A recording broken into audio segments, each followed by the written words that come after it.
Hi guys, कैसे हैं आप लोग। आशा करते हैं कि ठीक होंगे। तो चलिए गाइस, जो सीरीज़ थ्री का SW था उसका सही आंसर जान लेते हैं। सीरीज़ थ्री का पहला क्वेश्चन, पाटलिपुत्र के संस्थापक कौन थे। तो पाटलिपुत्र के संस्थापक उदयन था। ठीक है ना, किसने? उदयन था। जो आपको सीरीज थ्री में पढ़ाया गया था कि गंगा और सोन नदी के संगम स्थल पर पाटलिपुत्र नामक शहर की स्थापना उदयन ने किया था। ठीक है, तो इसका ए सही आंसर हो जाएगा। दूसरा है, किस शासक द्वारा सर्वप्रथम पाटलिपुत्र का राजधानी के रूप में चयन किया गया। तो उदयन ही के द्वारा पाटलिपुत्र को राजधानी के रूप में चयन किया गया। राजगिरी से जो है उदयन ने अपनी राजधानी पाटलिपुत्र स्थानांतरित कर दिया था। ठीक है, तो इसका सही जवाब जो दिए थे वो है बरकत जी, सुरेश जी, पूजा जी, मासूम जी और सारे दोस्त है जिसने सही जवाब दिया है। तो चलिए, और आज मैं आपके लिए लेकर आया हूँ सोशल अध्ययन का सीरीज 4। सीरीज 4 में आपके लिए जो क्वेश्चन है वो देख लीजिए। आपके लिए क्वेश्चन नंबर 1 क्वेश्चन है, तृतीय बौद्ध संगीति का आयोजन किसके शासनकाल में हुआ था। आपके पास ऑप्शन ए में है अशोक, बी में है बिंदुसार, सी में है बिंबिसार और डी में है चंद्रगुप्त मौर्य। दूसरा है चतुर्थ बौद्ध संगीति का आयोजन किसके शासनकाल में हुआ। तो चतुर्थ बौद्ध संगीति का शासन किसके शासनकाल में हुआ था। इसके लिए आपके पास ऑप्शन है ए में अशोक, बी में कनिष्क, सी में अजातशत्रु और डी में उदयन। तो इसका सही जवाब आपको कमेंट बॉक्स में जाकर देना है। यदि इसका जवाब आपको नहीं मालूम है तो चलिए वीडियो शुरू करते हैं। आप वीडियो को देखिए, इसमें इसका सही जवाब आपको मिल जाएगा। ठीक है, यदि आप हमारे चैनल पे नए हैं तो चैनल को सब्सक्राइब करें और बेल आइकन को दबा दें ताकि आने वाली सभी वीडियो के नोटिफिकेशन आपको सबसे पहले मिल सके।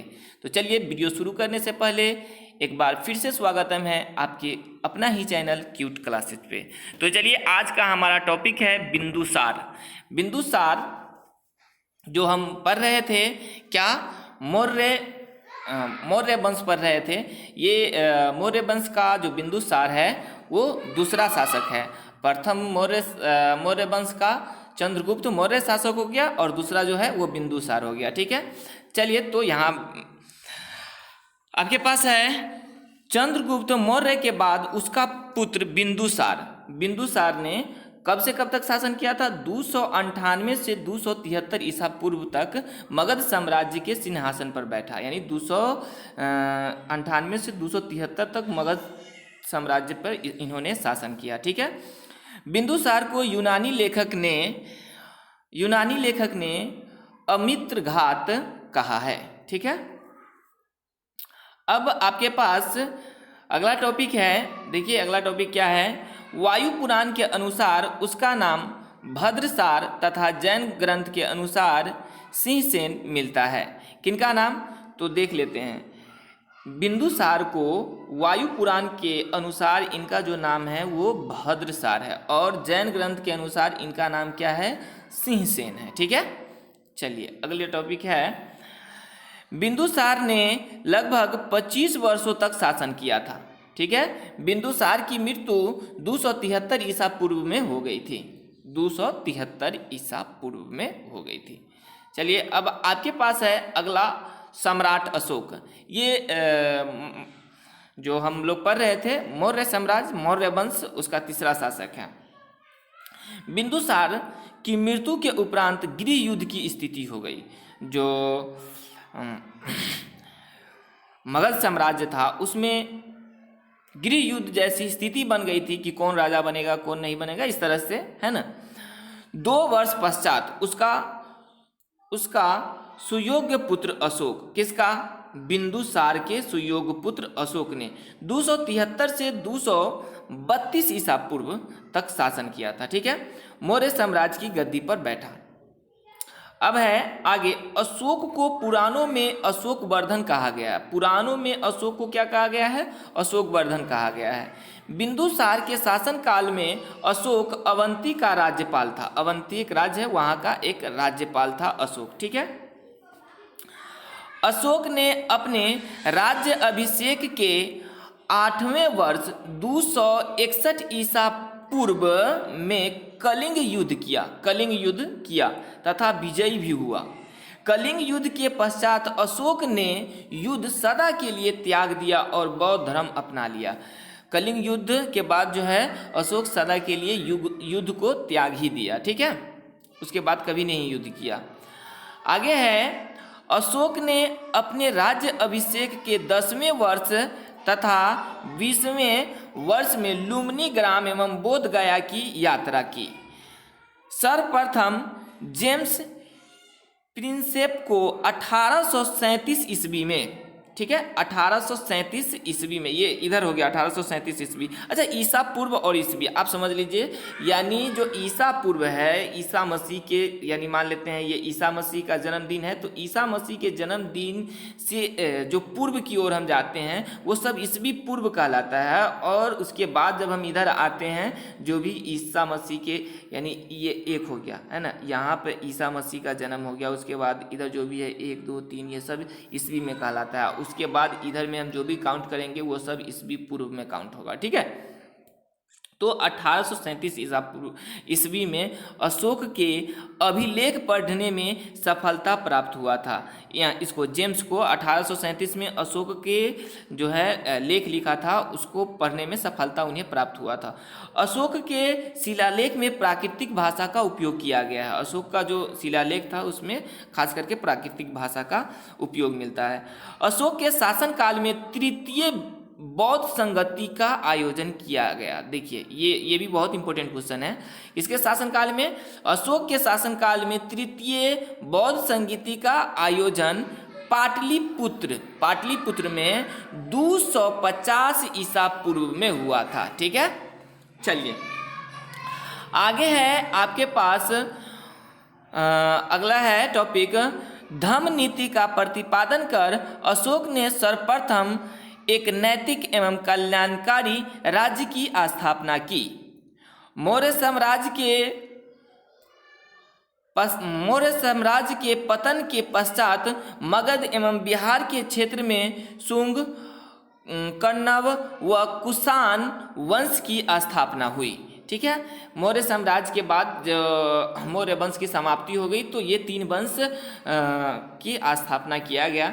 चलिए तो जरा हम देख लेते हैं शुंग वंश। ठीक है ना, शुंग वंश जो है वो पुष्यमित्र शुंग ने मौर्य वंश के अंतिम शासक बृहदर्थ की हत्या करके 185 ईसा पूर्व में शुंग वंश की स्थापना की।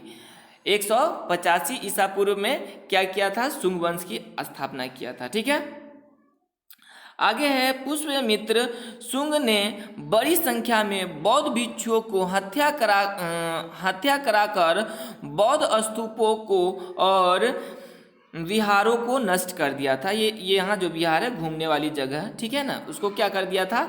नष्ट कर दिया था। ओके, आगे है पुष्यमित्र शुंग की मृत्यु 148 ईसा पूर्व में हो गई। ठीक है, इसके बाद उसका पुत्र अग्निमित्र शुंग वंश का राजा बना। ठीक है, इस वंश का अंतिम शासक देवभूति था।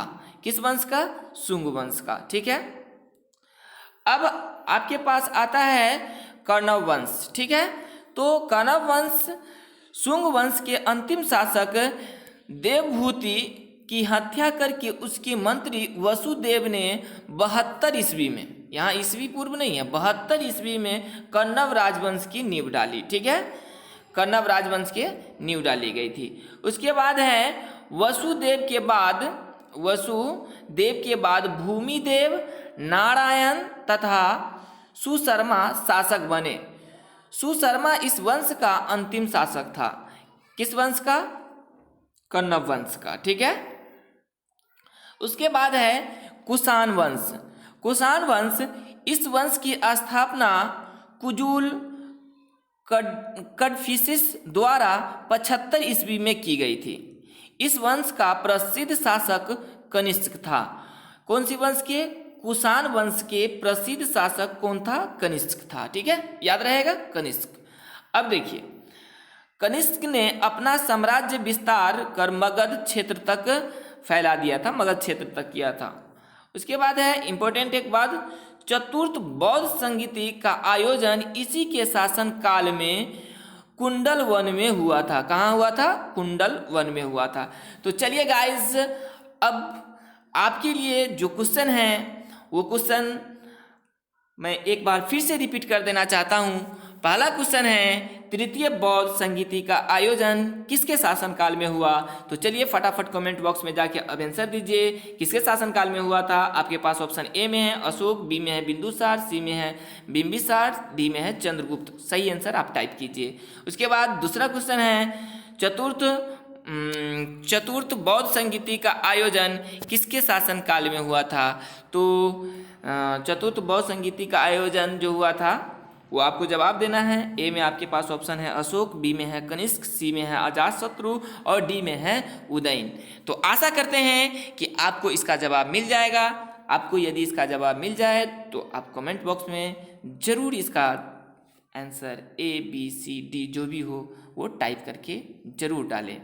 ठीक है, चलिए, तो आशा करते हैं कि आपको ये वीडियो समझ में आया होगा।